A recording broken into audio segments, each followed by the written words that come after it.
We are talking about MPs and their perks. This is a bit of a different sort of way of doing this because normally we'd have a story and we'd play the story and we'd respond to it. On the AM show this morning, they actually had quite a good, just a chat amongst themselves. And I feel like, Chewy, we can play this and we can join in their chat. This is no interview. There's no guest. They're not referencing a story like a newsreader would. The three of them are just chatting about the perks that MPs get. Some very stupid things are said in this conversation. Like Lloyd, bless his heart, talks about maybe he'll become an MP because he will get a $36,000, a grant to buy a house. It's like, it's not why you become an MP. I'm assuming his tongue was in his cheek, but this is the this is it's an interesting chat, and obviously what the right are trying to do now is to equate Mr. Costley with Mr. McAnulty. They're basically trying to say, well, same, and it's not same. Although I invited Kieran to come on tonight, and he had a family situation he had to attend to, as he probably would have. It seems, even though it's not the same, this still raises the question of entitlements. And even if the entitlement, all of these entitlements are allowed, and even if you're a lesser offender in the allowed, like you're not trying to, poke the bone too much, you actually are genuinely entitled and it makes sense, they always come off to taxpayers as a bit like, why are we paying you these hundreds of $1,000s and an extra amount as well? So I think we said last night, Mr. Costley is doing nothing wrong according to the rules. Neither's Kieran. There's some stuff in this chat shared about Kieran McAnulty's his payments and what they're going towards and what they were going towards, which brings a new light to it to me. But yeah, why don't we just throw this out there, Chewy, and shout out Stop you and answer any one of the questions or comments they make, and I'll do the same. And like the five of us will have a conversation, even though these guys don't know we're involved. Make sense? Makes sense. A few weeks ago, we were talking about accommodation allowances for members of parliament and how some of them are taking the mickey, or they use it to their advantage, and the perception isn't that good, because a lot of them, they'll buy an apartment, and these are for MPs who live outside of Wellington, they'll buy an apartment or a house in Wellington, then they'll claim the $36,000 in accommodation supplement every year, and they'll use that to pay their mortgage. And then over the course of their term as an MP, whether it's 1 term, 2 terms, 3 terms, however many terms, they essentially pay off their house. And when they're no longer an MP, they've got a house in Wellington that's been paid for by you and me, the taxpayer. It's part of the parliamentary perks. But there have been a few quirks to these perks that have come up recently. Quirks to the perks. Nationals MP Tim Costley, he's the MP for Otaki. He lives in Waikanai. Now, Waikanai is a 45-minute, maybe 50-minute drive from Parliament, but he has... Can I say on Costley situation, I heard Luxon today talking about, we sometimes finish at midnight and have to start at 7 in the morning, and it's only an hour drive home, but, you got a young family, and part of me kind of goes, harden up. How many of us have worked jobs where we had to do a split shift where we had to finish at midnight and come back at 6 the next morning? I mean, I know I've done that, living an hour away or 40 minutes away. But the other side of me, because I actually heard Luxon say that, and I went, maybe that's fair enough, but actually, devil's in the detail. What I want to know is, how often does that happen? And how about you use a hotel then on those instances? On the rare instance, you're going to be there until midnight and have to be back at 7 in the morning. On those 20 nights a year, how about you get a hotel and charge us, the taxpayer? That's going to be far less than $36,000. So I kind of went full circle and went to that at the end. And there is actually an answer for that in the Parliamentary Services Guidebook around the rules, that you don't have to take, my understanding is the payments are done in 3-month blocks. Right. And they're available. They don't have to take them. There is the ability to be reimbursed per night for accommodation. So, yeah. I mean, that could work in that way. Yeah. Yep. All right. We'll keep going on their chat. There's a house. He's bought an apartment in Wellington, and he claims $36,000 a year. Some people say, is that fair? Why doesn't he just drive home? it's not that far. 45 minutes. It's up brand new transmission gully, and it's over the new. I would all say of the new. so many people waking up this morning are about to get in their cars and do at least 45 minutes of traffic. 45 minutes isn't that much. I mean, and with traffic, maybe it's a little more, but the times in which he has to be there probably hasn't got much traffic. The other example is Labour MP Kieran McAnulty. He's an MP based in the Wairarapa.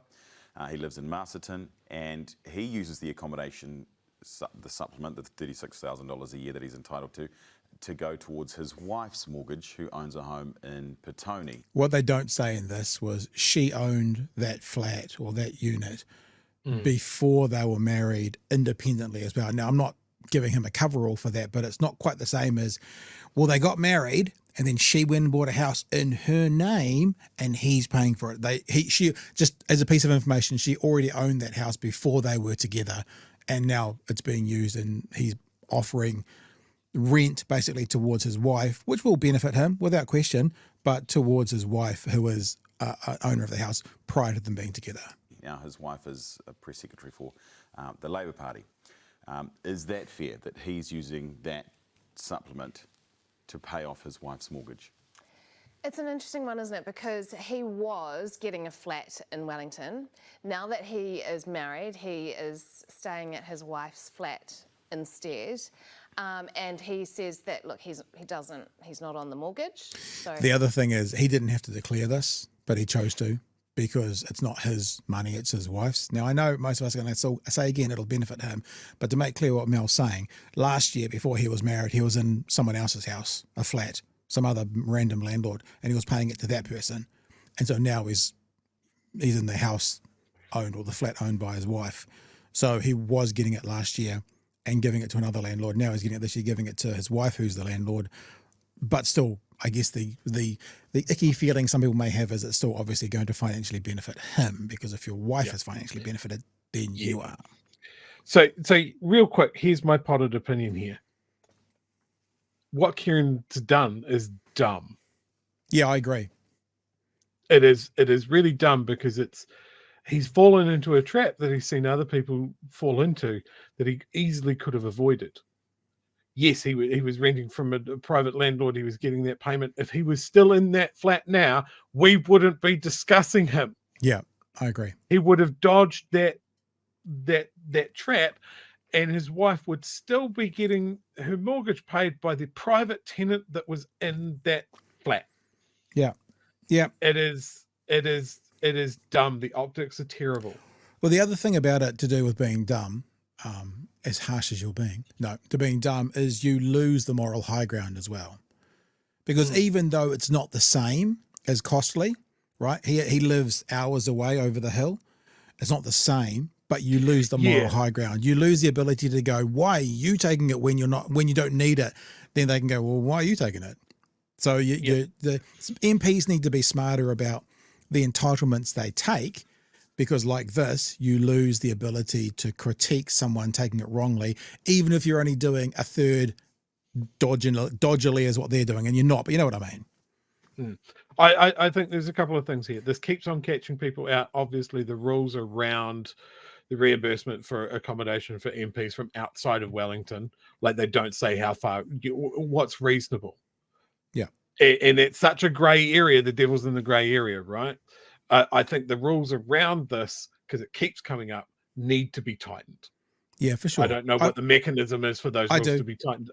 Shall I give you my solution now? I've got the answer. No, because we'll do dueling solutions in a little bit at the end. But when we're talking about these two MPs, as you said, the devil's in the detail. They're like, Kieran's drive back is between an hour and a half, almost 2, depending on. It's also over a pretty challenging road, and if they're talking about doing that after midnight, I wouldn't want to do that drive either. The national guy, he has a brand new motorway with like it's such a straight shot, and it's less than an hour. So I mean, our 30 from Wellington to Masterton, our 35, 102.1 kilometers. So it's not massive distance, but it's But for me, like the national MP, because of that journey shorter, and because of the road that he's saying, I'm sort of going, come on, man, you can do that occasionally. You stay in town. For Kieran, you know, I can understand renting a place in Lower Hutt. That is a quicker, safer drive. Yeah. You know, and then on his off weeks or weekends or whatever, he goes back out to Marston. It's absolutely fine. The dumb thing that he did is not deconflicting his personal life from the rebate. Or again, missing the political gold that is, look at these guys with their hand in the trough. Yeah. I could be doing that as well, but I have chosen not to. Yep. That's what we criticised Luxon of as well. So we're an equal opportunity critical team here.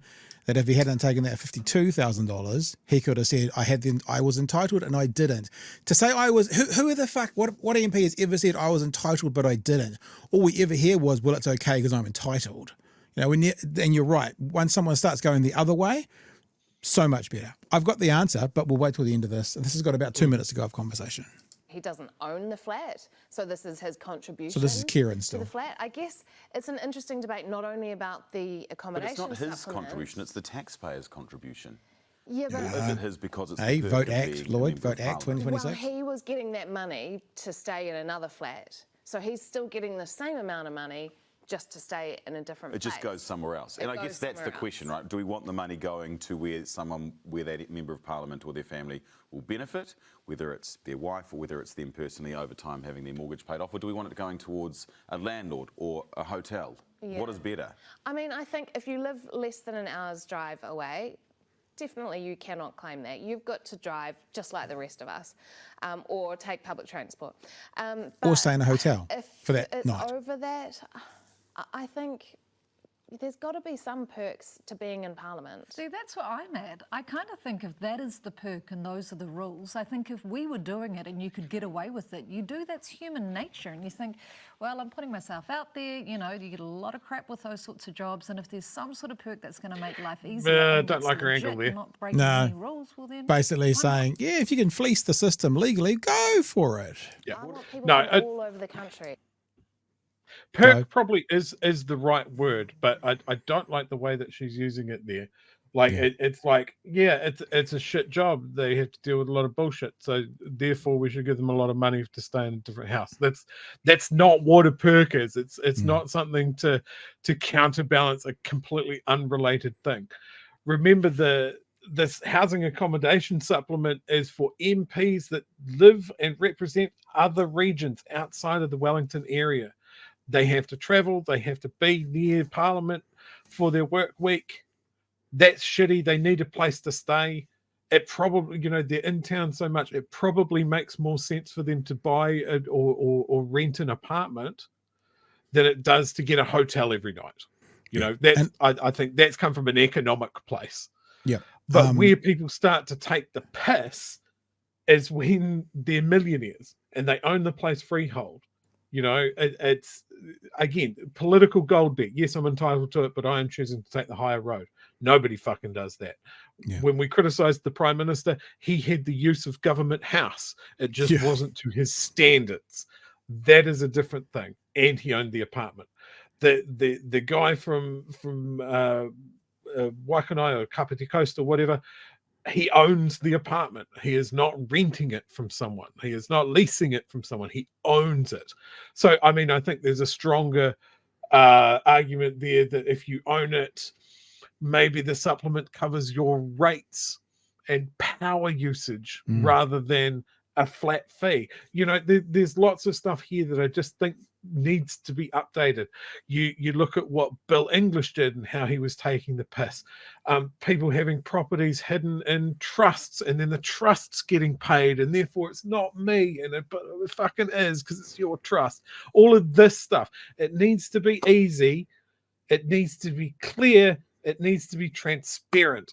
And the current system doesn't seem to be fit for purpose because we keep talking about it.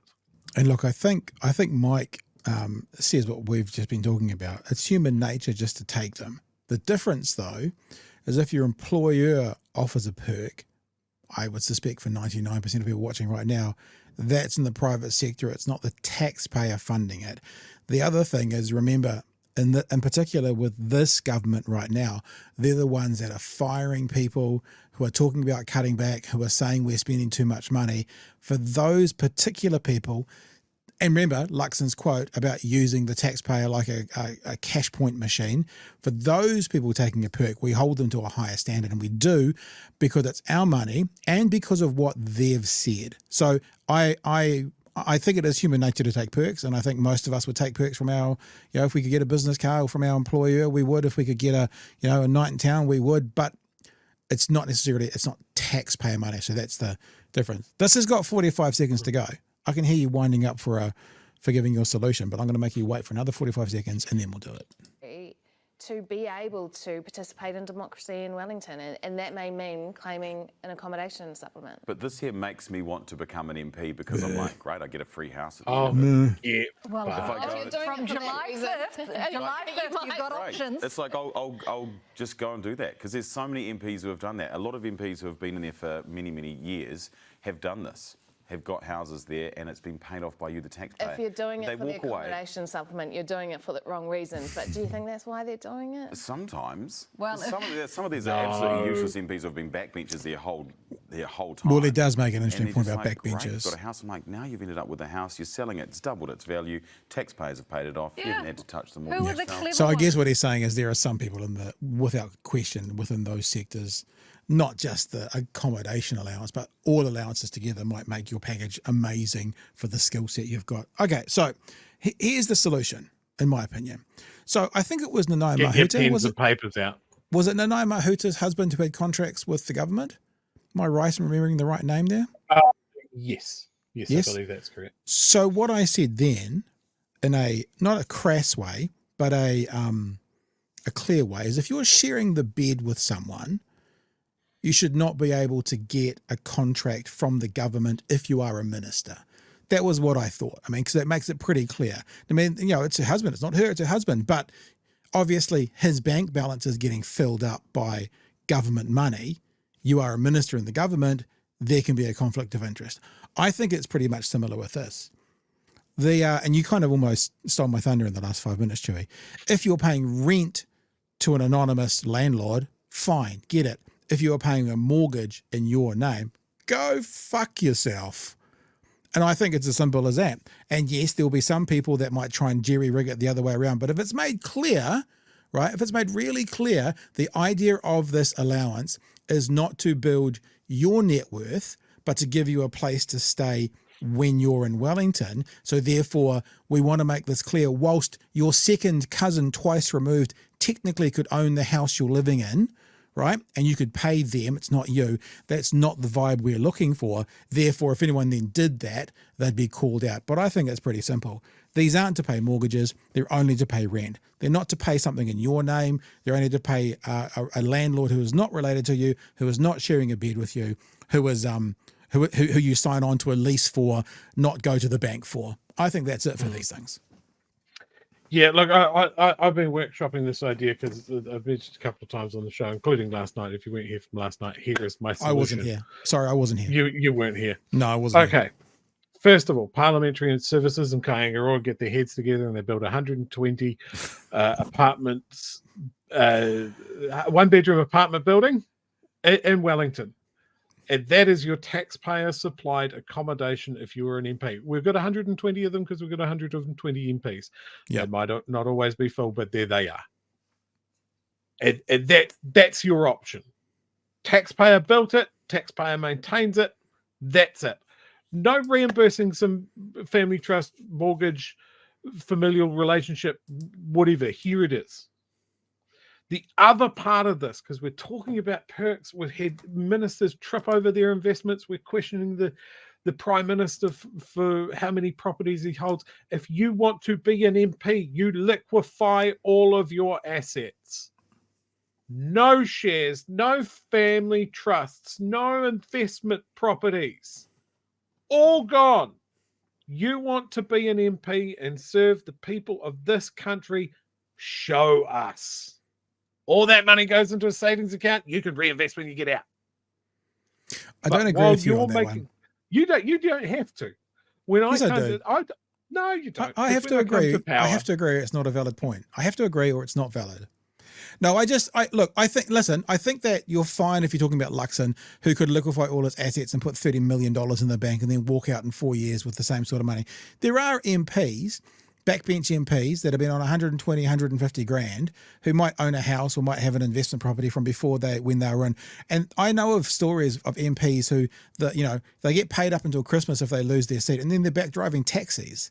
It has happened. So I just kind of go, I think maybe a blind trust would be better, that you got to give control of your assets or of your shares or whatever it's a blind trust, but I know it's stuffed full of property. I'm not going to change the laws around property. All right, you Marxist loser. All right. It's radical. Maybe somewhere in the middle. Maybe we can compromise. There are fringe benefits. The apartment building, because it's paid for by the public, these people work for the public. There are not going to be kitchens in every apartment. There are going to be communal cooking and relaxation spaces, and those spaces will have publicly accessible webcams. There will be a chore wheel. We will call this building the biggest brother. Yeah. During the election season, there will be challenges.